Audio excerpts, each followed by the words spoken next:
The courtroom was quiet except for the faint hum of the air conditioner and the occasional shuffle of papers. Judge Harold Bennett leaned back slightly in his chair, his eyes scanning the small group of people waiting for their cases to be heard. It was another typical day at the county courthouse. Minor traffic violations, noise complaints, and maybe one or two disputes over parking tickets.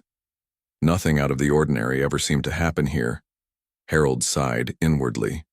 He had been presiding over this court for nearly 20 years, and while he took pride in upholding justice, some days felt like they dragged on forever. Today was shaping up to be one of those days. The morning docket listed about 15 cases, all routine matters that would likely resolve within minutes. Still, Harold reminded himself to stay focused. Even minor infractions deserved careful attention.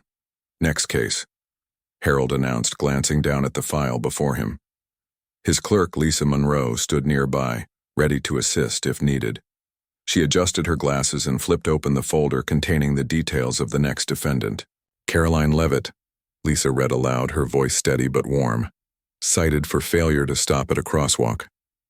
Harold nodded and looked toward the entrance where defendants usually waited.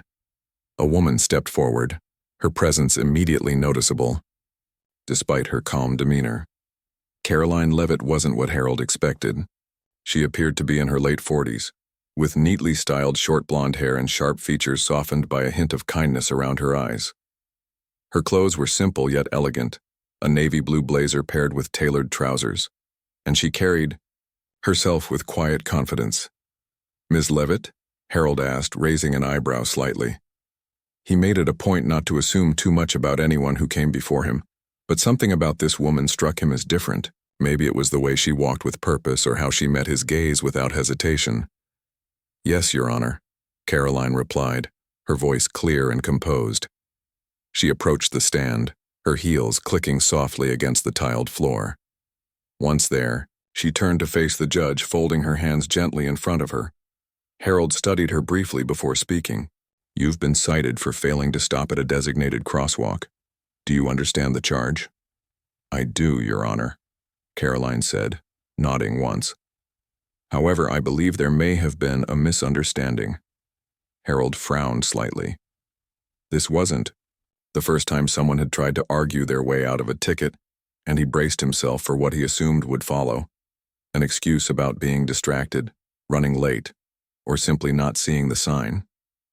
But instead of launching into a lengthy explanation, Karoline paused, choosing her words carefully. "Your Honor," she began, leaning forward just enough to convey sincerity. "At the time of the alleged violation, I was attempting to navigate a rather confusing intersection. There were temporary construction signs posted near the crosswalk, which obscured the markings. Additionally, visibility was poor due to weather conditions." Harold listened attentively, though his expression remained neutral. He appreciated her respectful tone, but her argument sounded familiar. Many defendants claimed confusion caused by external factors when caught breaking rules. Still, there was something intriguing about the way Karoline presented her case. Her phrasing was precise, almost clinical, as if she were accustomed to constructing logical arguments. "Are you suggesting that the city's signage is inadequate?" Harold asked, tilting his head slightly. "Not necessarily, Your Honor," Karoline responded, smoothly. "I'm merely pointing out that reasonable doubt exists regarding whether I intentionally failed to comply with the law. Given the circumstances, perhaps a warning might suffice instead of a fine." Harold considered her request for a moment. While her reasoning seemed valid, he couldn't ignore the fact that she had technically broken the rule. To let her off entirely might set a problematic precedent. Besides, the officer who issued the citation was known for fairness and accuracy. Harold trusted his judgment. "I appreciate your candor, Ms. Leavitt," Harold said finally, straightening in his seat. "However, based on the evidence provided, I must uphold the citation. You are hereby fined $50. Karoline didn't flinch at the verdict. Instead, she gave a small nod, accepting the decision with grace. "Thank you, Your Honor," she said politely before stepping away from the stand. As she returned to her seat, Harold found himself watching her curiously. Most people reacted more strongly to fines, whether through frustration, disappointment, or even anger. Yet Karoline displayed none of these emotions. If anything, she seemed unfazed, almost as if she had anticipated the outcome. It wasn't until later, after dismissing the remaining cases and reviewing the day's records, that Harold realized why Karoline's composure had caught his attention. Flipping through the paperwork, he noticed something peculiar. Among the standard information about the defendant, name, address, occupation, was a brief note indicating that Karoline Leavitt held a law degree. More specifically, she specialized in civil litigation and had worked on several high-profile cases throughout her career. Suddenly, everything clicked into place. The precision of her language, the calm delivery, the absence of emotional reaction. It all made sense now. Karoline wasn't just any ordinary citizen appearing in his courtroom. She was a legal expert, possibly one of the best in her field, and Harold had treated her like any other defendant. He leaned back in his chair, rubbing his temples thoughtfully. What had started as a mundane day had taken an unexpected turn.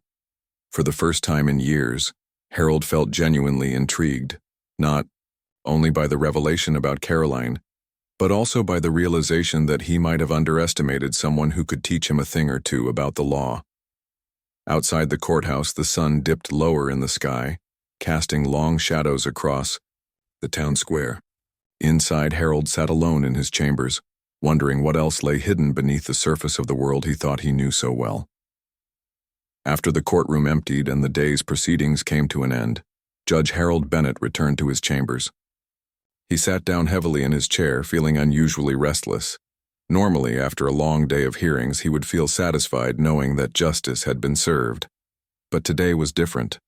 Something about Karoline Leavitt lingered in his mind, refusing to let go. Harold glanced over at Lisa Monroe, his trusted clerk, who was organizing files near the doorway. "Lisa," he said, leaning forward slightly, "do you remember the defendant from earlier, the one cited for failing to stop at the crosswalk?" Lisa looked up, her expression thoughtful. "You mean Ms. Leavitt?"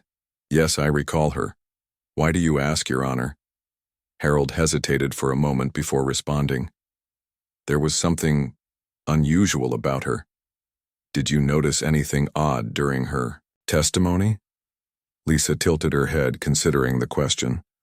Well, now that you mention it, she did seem more composed than most defendants, almost like she knew exactly what she was doing. But other than that, nothing particularly stood out. Harold nodded slowly, his fingers drumming lightly on the surface of his desk. I agree. She seemed too calm, too deliberate in her responses. It got me thinking. What if there's more to her than meets the eye? Intrigued, Lisa stepped closer to the desk. What do you mean, Your Honor? I'm not sure yet, Harold admitted. But I'd like to know more about her. Can you pull up any records or background information on Ms. Leavitt? Maybe we can learn something interesting. Lisa smiled faintly, sensing the judge's curiosity. Of course, Your Honor. Let me see what I can find. Within minutes, Lisa returned with a folder containing additional details about Karoline Leavitt. Harold opened it eagerly, scanning the contents. At first glance, everything appeared ordinary. Her address, occupation, and basic personal information were listed just as they would be for anyone else. But then, buried among the standard data, Harold found something remarkable. According to the records, Karoline Leavitt wasn't merely a casual participant in the legal system. She was a highly accomplished attorney, renowned for her work in corporate litigation. Over the years, she had represented clients in some of the most complex and high-stakes cases imaginable. One particular entry caught Harold's attention. Karoline had played a pivotal role in dismantling a massive fraud scheme involving a Fortune 500 company. Her strategy had been so effective that it set new precedents in financial law. Harold leaned back in his chair, stunned. How had he missed this earlier? Karoline hadn't mentioned her credentials during the hearing, nor had she attempted to use them to sway his decision. Instead, she had presented herself as an average citizen, calmly defending her actions without fanfare or arrogance. The realization left Harold both impressed and slightly embarrassed. Did you know about this? Harold asked Lisa, pointing to the relevant section of the file. Lisa shook her head. No, I didn't. If I had known, I might have suggested handling her case differently.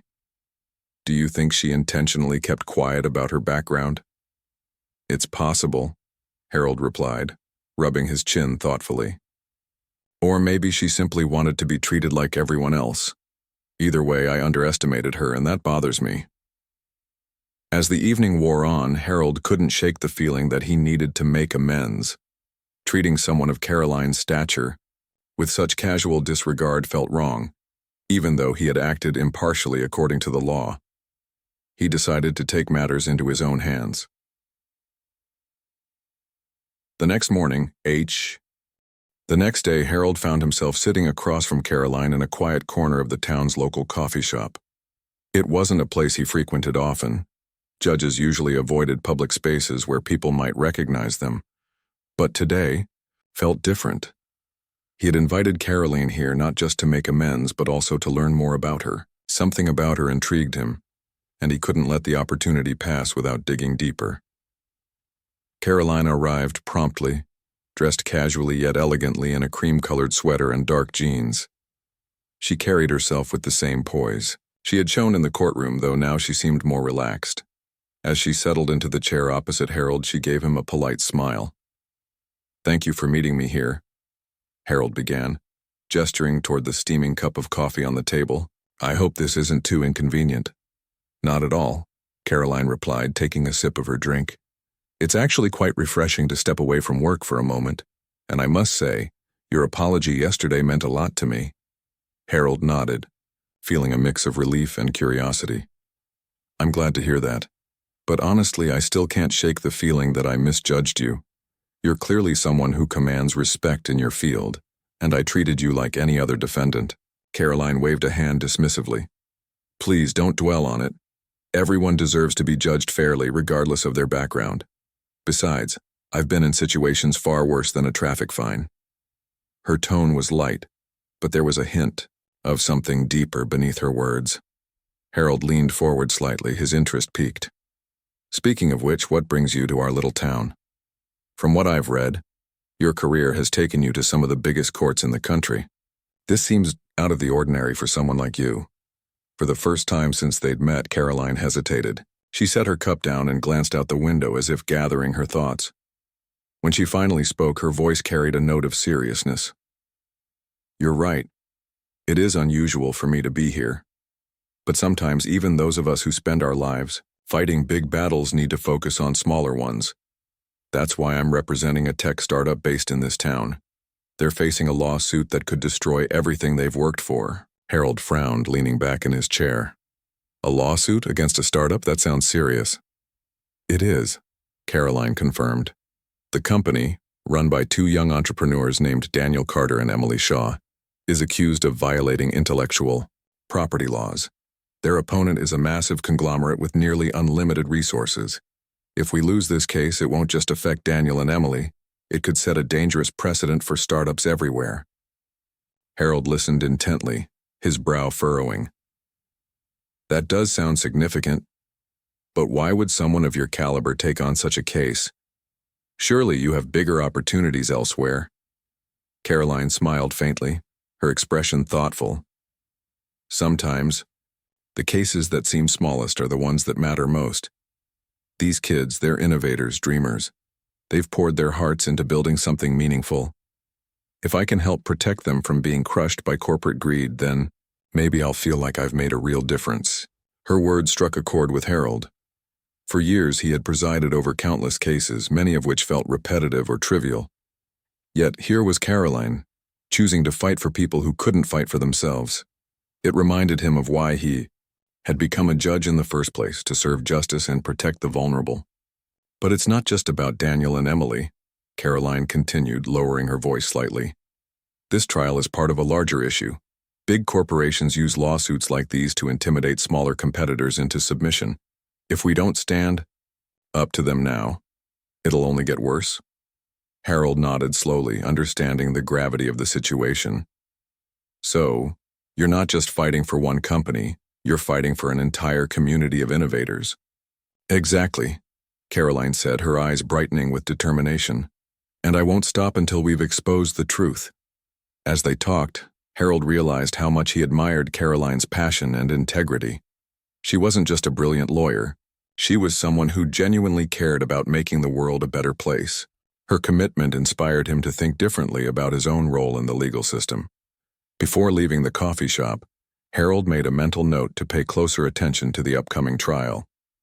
Though he wouldn't be presiding over it personally, he knew its outcome would ripple through the town, and perhaps beyond. Whatever happened, he wanted to ensure that justice prevailed. As Karoline stood to leave, she turned to Harold with a grateful smile.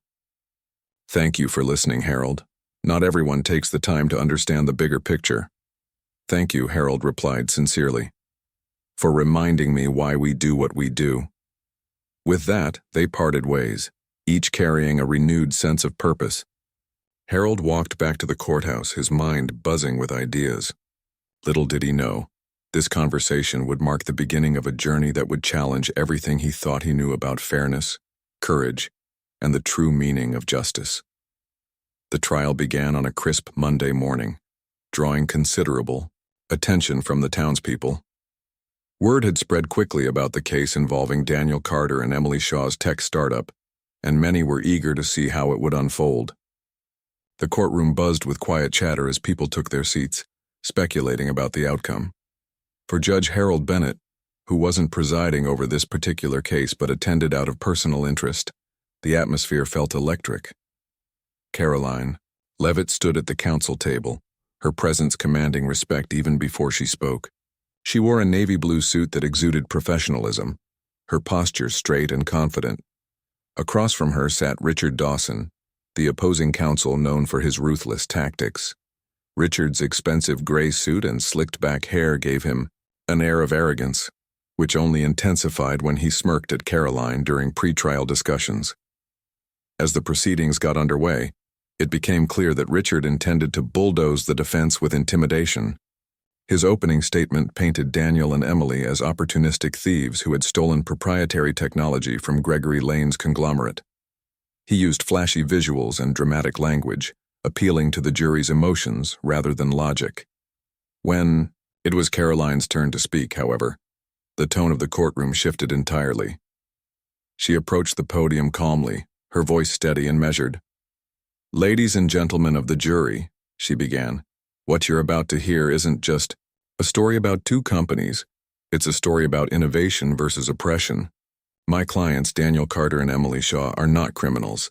They are visionaries who dared to challenge the status quo." Her words immediately captured everyone's attention. Unlike Richard, who relied on theatrics, Karoline focused on facts. She presented evidence showing that Daniel and Emily's product had been developed independently, using open-source software and their own ingenuity. She also highlighted emails and internal documents suggesting that Gregory Lane's company had monitored Daniel and Emily's progress long before filing the lawsuit. Richard tried to counter her arguments, but Karoline anticipated every move. When he accused her of cherry-picking evidence, she simply smiled and said, "If the truth seems inconvenient, Mr. Dawson, perhaps it's because it challenges your narrative." Throughout the trial, tensions between Karoline and Richard grew palpable. Richard's frustration mounted as Karoline dismantled each of his claims with surgical precision. At one point he snapped, accusing her of playing games with the court. Karoline didn't flinch. Instead, she turned to the judge and said, "Your Honor, my goal is simple, to ensure that justice prevails. If exposing falsehoods feels like a game to Mr. Dawson, then I suppose we must all play our parts." Judge Harold watched silently from the gallery, marveling at Karoline's skill. Her ability to remain composed under pressure reminded him of a chess master planning several moves ahead. But what impressed him most was her unwavering dedication to fairness. Every argument she made served a purpose, not just to win the case but to uphold the principles of integrity and transparency. Meanwhile, Daniel and Emily sat nervously behind Karoline, clinging to hope. They weren't seasoned professionals. They were ordinary young adults who had poured their savings into building something they believed in. Seeing Karoline fight for them with such determination gave them strength.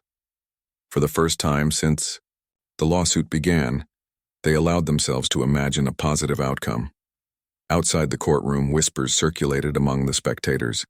Some admired Karoline's brilliance, while others wondered if she could truly overcome the odds stacked against her. After all, Gregory Lane's company had deep pockets and powerful connections. Beating them wouldn't be easy. Back inside, the battle continued. During cross-examination, Karoline confronted Richard's star witness, a former employee of Daniel and Emily's startup who claimed to have seen confidential files being accessed illegally. With careful questioning, Karoline revealed inconsistencies in the witness's testimony, casting doubt on his credibility. By the end of the day, the courtroom was abuzz with excitement. While the jury hadn't reached a verdict yet, it was evident that Karoline had gained the upper hand. Her strategic brilliance and unshakable resolve left an indelible mark on everyone present, including Judge Harold, who couldn't help but feel inspired by her example. As the session adjourned, Harold approached Karoline As the trial entered its second week, the stakes grew higher with each passing day. The courtroom remained packed with spectators eager to witness the clash between Karoline Leavitt and Richard Dawson. Everyone could sense that the case was reaching a critical point, and the atmosphere buzzed with anticipation. Karoline had spent countless hours preparing for this moment. She knew that exposing the truth about Gregory Lane's conglomerate would require more than just clever arguments. It would demand undeniable proof. That's why, on the morning of the fifth day, she unveiled her most compelling piece of evidence yet: internal emails from Gregory's company showing they had deliberately targeted Daniel and Emily's startup. These emails were obtained during discovery, Karoline explained, pointing to the large screen where the documents were displayed. They reveal a coordinated effort by Mr. Lane's team to monitor my client's activities and gather information about their product. This isn't a case of accidental overlap. It's corporate espionage. The courtroom fell silent as the audience absorbed the gravity of her words. Even Judge Harold, who had been observing quietly from the gallery, leaned forward in his seat, his eyes narrowing as he examined the evidence. Richard Dawson shifted uncomfortably in his chair, clearly unprepared for this revelation. "Objection," Richard called out, rising to his feet. "Your Honor, these emails are taken out of context and do not prove any wrongdoing." Karoline turned to face him calmly. "If that's true, Mr. Dawson, then perhaps you'd like to explain why your client's legal department flagged Daniel and Emily's startup as a threat months before the lawsuit was filed, or why surveillance reports were sent directly to Mr. Lane himself?" Richard opened his mouth to respond but hesitated, realizing he had no easy answer. Instead, he shot a glare at Karoline before sitting back down, muttering under his breath. The jury exchanged glances, their expressions shifting from curiosity to skepticism. Later that afternoon, tensions escalated further when Karoline called Gregory Lane to testify. A tall, imposing man in his 60s, Gregory walked into the courtroom with an air of confidence, flanked by two assistants. He took the stand reluctantly, his piercing gaze fixed on Karoline as if trying to intimidate her. "Mr. Lane," Karoline began, her tone polite but firm, "could you tell us why your company chose to file this lawsuit against Daniel Carter and Emily Shaw?" Gregory adjusted his tie, clearly annoyed by the question. "We filed because their product infringed on our intellectual property rights. It's as simple as that." Karoline nodded slowly, pretending to accept his answer. Then, without warning, she struck. "Isn't it true, Mr. Lane, that your company has a history of targeting smaller competitors with lawsuits designed to drain their resources? And isn't it also true that you personally signed off on a strategy memo labeling Daniel and Emily's startup as a potential disruption to your market dominance?" Gregory's face reddened slightly, though he tried to maintain his composure. "I'm not aware of any such memo," he replied stiffly. "Really?" Karoline asked, raising an eyebrow. She pressed a button on the remote in her hand, and another document appeared on the screen, a copy of the memo bearing Gregory's signature. "Would you care to explain this, then?" For the first time since the trial began, Gregory looked rattled. He stammered briefly before regaining his footing. That memo refers to competitive analysis, not illegal activity. My company operates within the law. Competitive analysis? Karoline repeated, her voice dripping with sarcasm. Is that what you call spying on innocent entrepreneurs and sabotaging their efforts? Because to me it sounds more like predatory behavior. The courtroom erupted into murmurs and the judge had to bang his gavel several times to restore order. Judge Harold watched closely, noting how effectively Karoline was unraveling the opposition's case. Each new piece of evidence chipped away at Gregory's credibility, leaving him and Richard scrambling to recover. Outside the courtroom, alliances began to form among those affected by the trial. Daniel and Emily received messages of support from other local startups who feared becoming targets themselves. Meanwhile, rumors spread about Gregory's questionable business practices, causing some of his investors to grow uneasy. Back inside, the tension reached a boiling point when Richard attempted to discredit one of Karoline's key witnesses, a former employee of Gregory's company who testified about the unethical tactics used to monitor Daniel and Emily. Richard accused the witness of lying and demanded a recess to investigate further. During the break, Judge Harold approached Karoline in the hallway.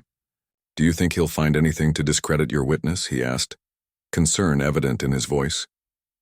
Karoline shook her head confidently. "No, Your Honor. Everything we've presented is based on verified facts. Richard is grasping at straws now. He knows we're closing in." Sure enough, when the trial resumed, Richard failed to produce any evidence undermining the witness's testimony. Frustrated and losing ground, he resorted to personal attacks, accusing Karoline of manipulating the court. But instead of reacting, Karoline remained calm, letting his desperation speak for itself. By the end of the day, it was clear that the tide had turned decisively in favor of Daniel and Emily.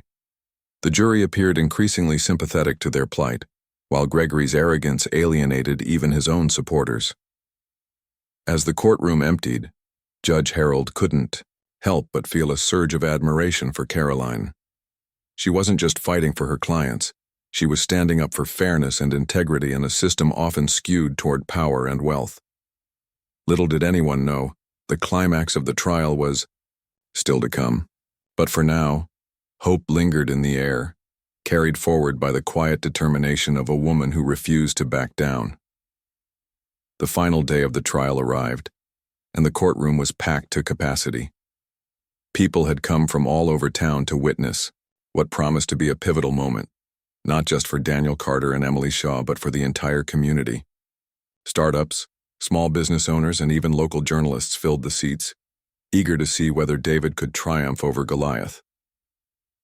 Karoline Leavitt stood at the podium, ready to deliver her closing argument.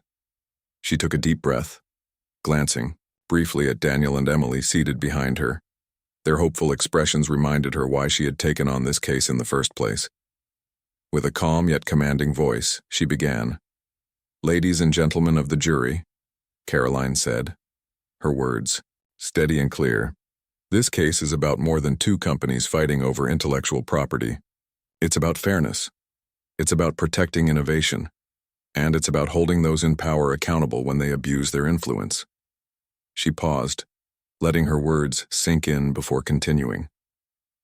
"My clients, Daniel and Emily, are dreamers. They built something from nothing, something unique and valuable. But instead of celebrating their success, Gregory Lane's conglomerate chose to crush them. Why?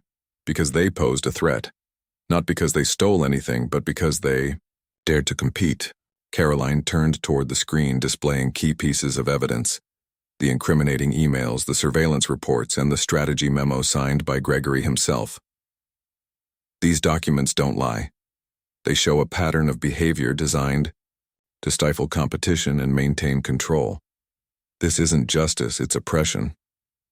Her passion resonated throughout the room, drawing murmurs of agreement from the spectators. Even the jury seemed moved, their eyes fixed on her as she spoke.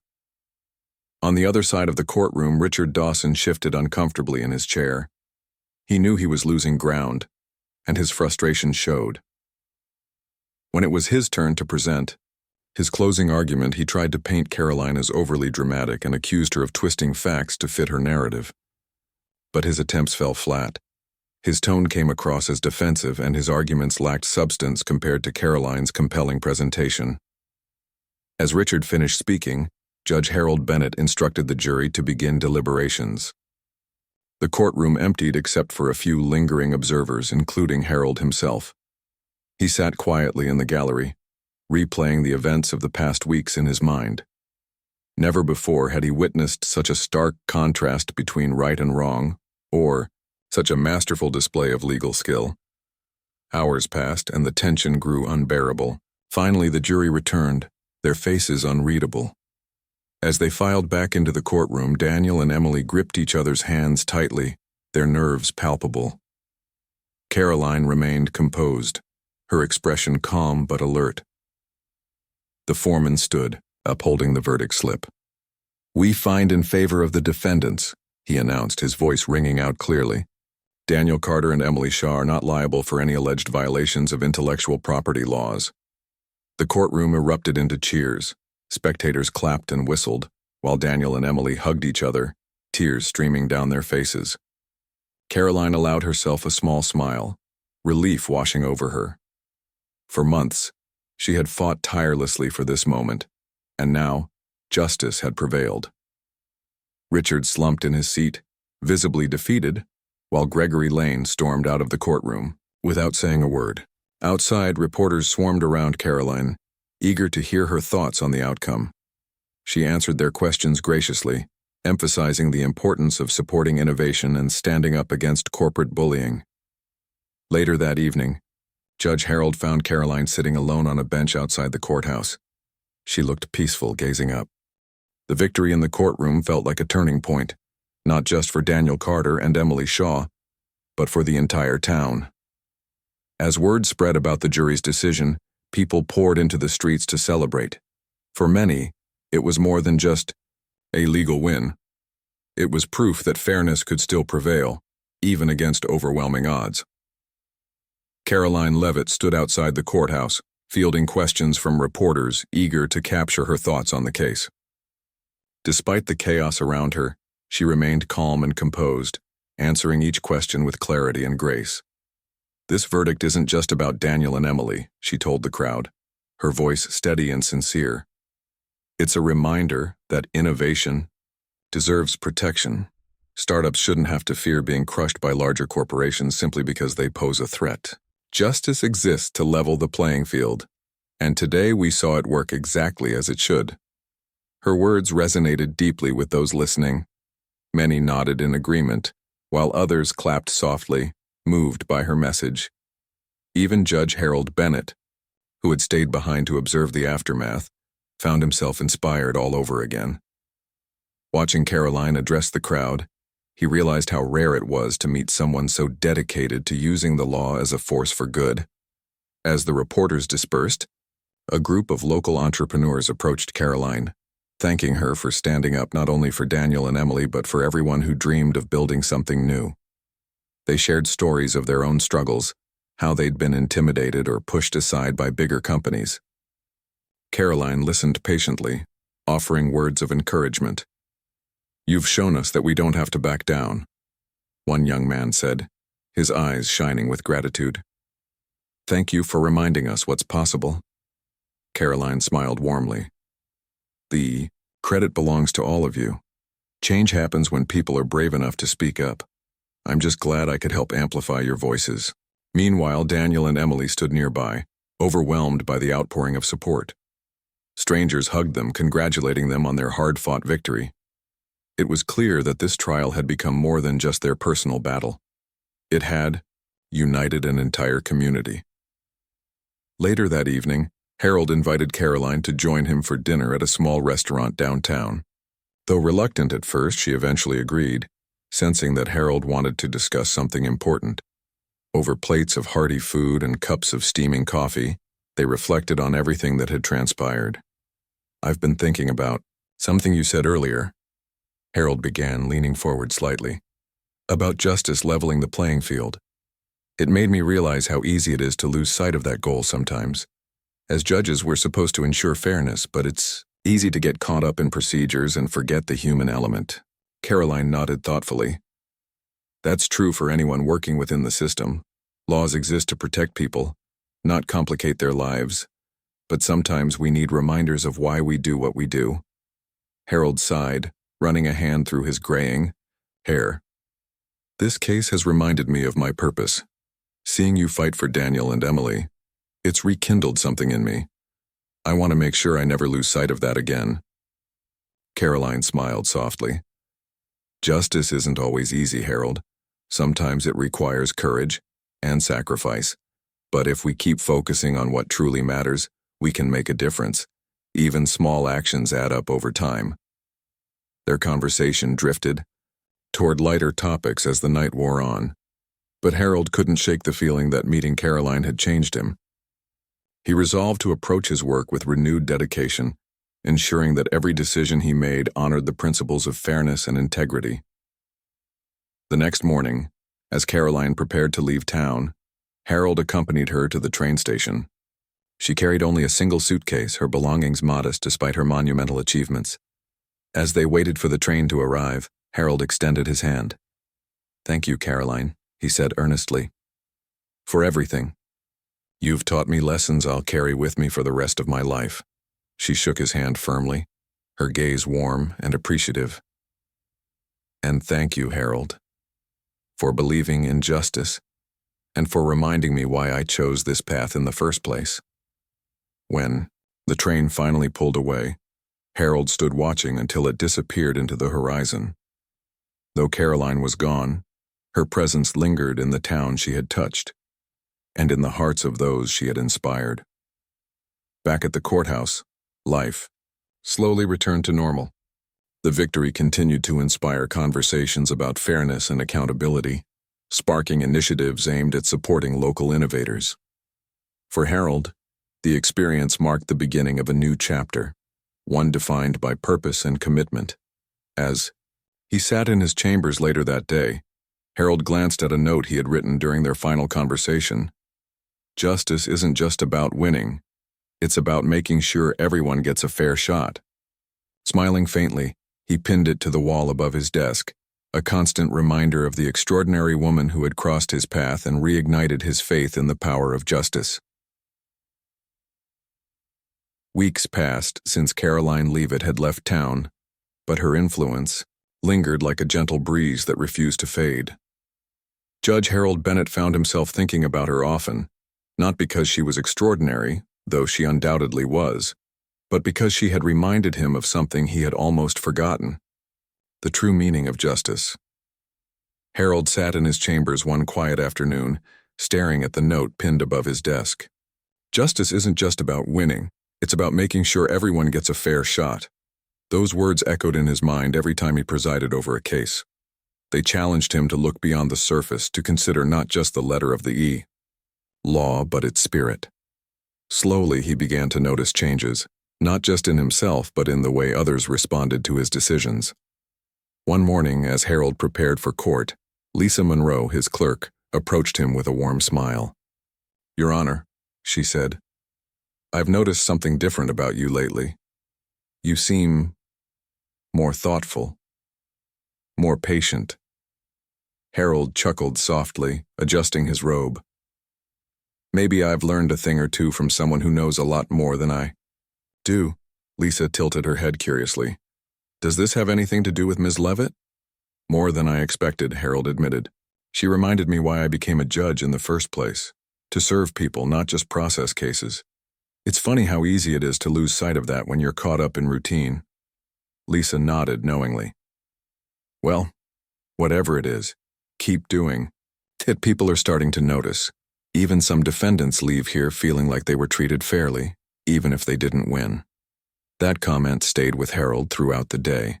As he listened to arguments, reviewed evidence, and delivered verdicts, he made a conscious effort to ensure that everyone involved felt heard and respected. Whether it was a teenager fined for vandalism or a landlord disputing tenant rights, Harold took the time to explain his reasoning clearly and compassionately. It wasn't always easy, but the results spoke for themselves. Tensions eased, misunderstandings cleared, and trust grew. Outside the courthouse, the ripple effects of Karoline's visit continued to spread. Daniel Carter and Emily Shaw threw themselves back into their work, emboldened by their victory. Their startup flourished, attracting attention from investors eager to support ethical innovation. Inspired by their success, other entrepreneurs in the community began collaborating, forming networks to share resources and advice. For the first time in years, the town buzzed with creativity and optimism. Meanwhile, Gregory Lane's conglomerate faced mounting scrutiny. News outlets picked up on the trial's outcome, shining a spotlight on the company's predatory practices. Shareholders expressed concerns, and several high-profile clients cut ties, citing ethical violations. Though no criminal charges were filed, the public backlash forced Gregory to rethink his strategies, or risk losing everything. For Harold, these developments reinforced the importance of accountability. He realized that justice wasn't confined to courtroom walls. It extended into boardrooms, neighborhoods, and everyday interactions. Every decision mattered, no matter how small, because each one shaped the world around them. One evening, as Harold walked home through the town square, he noticed something remarkable. Where once there had been empty storefronts and faded signs, new businesses now thrived. A young couple opened a cafe, serving locally roasted coffee and homemade pastries. Across the street, a tech incubator provided workspace for aspiring innovators. Even the local library hosted workshops on entrepreneurship, encouraging residents to pursue their dreams. Stopping at a bench near the fountain, Harold sat down to take it all in. The transformation was subtle but undeniable, a testament to what could happen when people believed in fairness and possibility. And while Karoline Leavitt hadn't stayed long enough to witness it herself, her impact was everywhere. As the sun dipped below the horizon, casting golden light across the square, Harold reflected on the lessons he had learned. Meeting Karoline had been unexpected, even inconvenient at times, but it had changed him in profound ways. She had shown him that justice wasn't just about rules and regulations. It was about empathy, courage, and standing up for what was right, even when it was hard. The next day, Harold arrived at the courthouse early, ready to face whatever challenges lay ahead. Before stepping inside, he paused to glance at the plaque above the entrance. Equal justice under law. For so long, those words had felt like a distant ideal. Now they seemed closer than ever, with